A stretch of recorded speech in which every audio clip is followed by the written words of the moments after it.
Go ahead. While Josh was on his leave, Jalen filled in, I thought, admirably at left tackle. I guess what's the thought process with him maybe being right and one day left this week?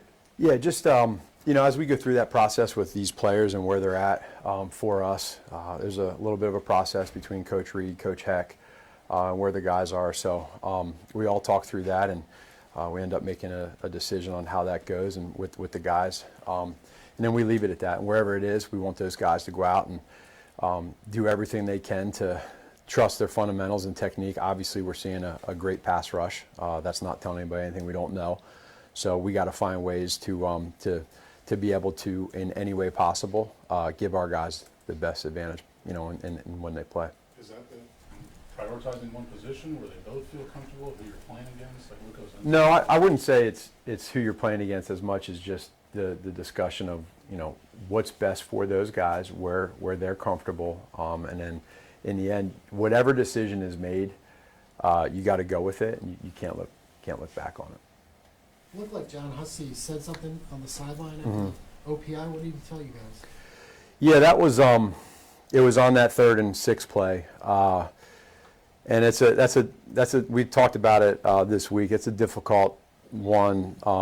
What's hard is that we as coaches, you coach the players to trust the process. You coach the players to trust the play, and they executed it. I would say that Xavier did everything that he was supposed to do on that route.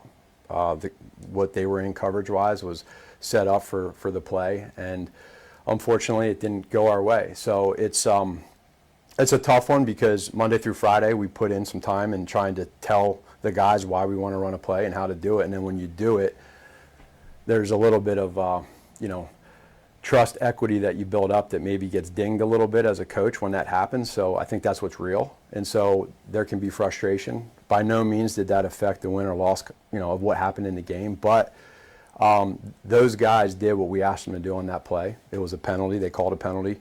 And you have to recover from it. But there was just a little discussion as to what happened so we can have clarification. And sometimes those ones are hard to, especially coming out start to third quarter when we know it's important to get points and score touchdowns, and it didn't happen. So, that was tough. Is that one of those where you'll get some clarification later in the week? Like maybe you send in the league if you've got any feedback on that particular call? Yeah, that would be one of those that you get that, and again, the referees have a tough job. It's not easy, it's everything happens quickly, and there's a lot that goes on. Again, when you can go back and look at it, we talked to the guys this week, and I would tell them to do nothing. I mean, he's literally running his route, and the defender initiated the contact and ran into him. I mean, so if we called that 10 more times, I would tell Xavier, do it 10 more times, run the play the way you did, because you did it the right way. You were running your route. But unfortunately, it was called, and we have to be able to understand that had nothing to do with anything with the outcome. But we now just got to go back, and when you teach plays Monday through Friday, when you talk to the guys, you got to be able to explain to them, like, this is why we're going to do it this way. This is what should happen. And if it doesn't, okay, how do we recover and handle adversity of a 10-yard penalty to make it 3rd and 16?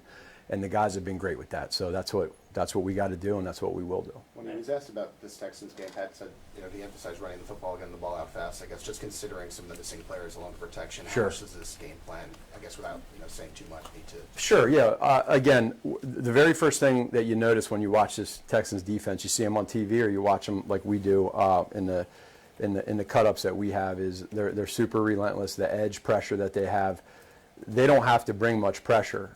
They can get a lot of pressure one-on-one. They're really, really good on the edge. They're really, really good on their whole defense. So when you have the guys on the inside, the linebackers, the DBs, everything, it presents a challenge. I think in this game for us, we create our game plan offensively. What do we want to do? Make that loud and clear to the offense in the beginning of the week.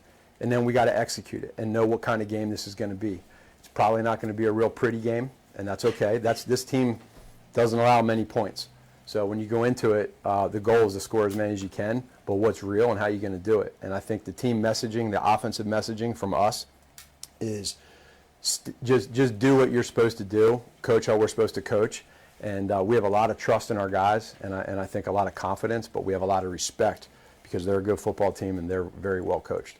A couple more. Now, going back to the process part of this, you obviously work really closely with Pat Yeah. in the offseason to figure out what he needs to improve on. Can you just take me through what you've seen from him this year from a process standpoint and how he's handled all those things he needed to improve on? Yeah, we always talk about his feet. Mentally this year, we talked a little bit about more aggressiveness for all of us. So I think he's done a great job with that. I think the next step now is with the mental side of it, the process of, okay, it's not there, check it down. He had 3 of those last week. That's growth.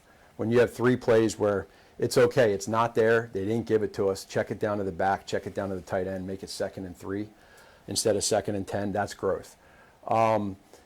You know, we're still working on some things footwork-wise, which we always do, but I think like the play action stuff, he's done a great job with being really good with play action. So there's a lot. I mean, he has really done an amazing job this year of you know, really sticking true to what we want to do progression-wise within the concepts.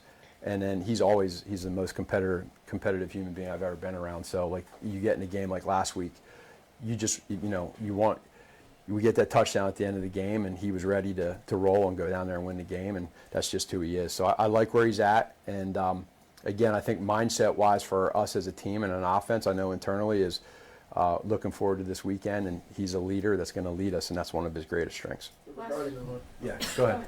Harold, and then- Go ahead. Regarding the run game, a lot Yeah. of people have talked about the under center runs and everything. Just how would you evaluate using more of those maybe throughout the game? You see the success that you might have early in the game. Yeah, it's been under center runs have been good for us. So making sure that we don't get away from that, match some things up with it to protect us schematically, and you're getting now to what everybody says, right? You get into cold weather games, a little bit of the elements. The run game tends to jump up a little bit. So I don't think that's a hidden fact, but whatever we do now, the downhill, there's a million different schemes you can do from dot runs or under center runs. It's doing what we do well, pairing it up, but then also, too, not taking away what we do in the RPO world as well. So just kind of balancing both of that in the run game. Last one, Sam. There were a few times where you guys got backed up because of penalties. I mean, the Xavier play, Mhm. the Josh Simmons penalty. Andy had mentioned something Monday about there's only so many plays. What's the balance of trying to go for it there versus maybe burning something that you need later in the game, knowing that you're that far backed out? Right. There is a balance, and whatever coach ends up deciding to do, we roll with. For us, you keep hearing like we're so close, and I know that becomes insanity after a while. It's like, okay, so close can happen so many times. It's got to be fixed. It's got to be changed. And so, in whatever it is, if it's decision making with where we're at, if there's a penalty that we get, for some reason it just feels like we're getting like past the 50-yard line into that big red zone area, and then there's a penalty, whether it's a hold, a false start.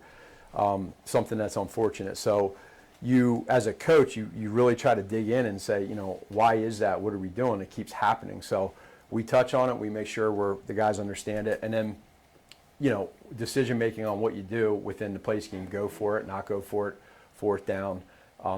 Coming away with points is huge. So I don't know. I would just say the biggest thing is just everything we can. Like if you go back, I don't know the exact numbers, but if you don't have penalties, when we don't have penalties on offense, we're pretty good.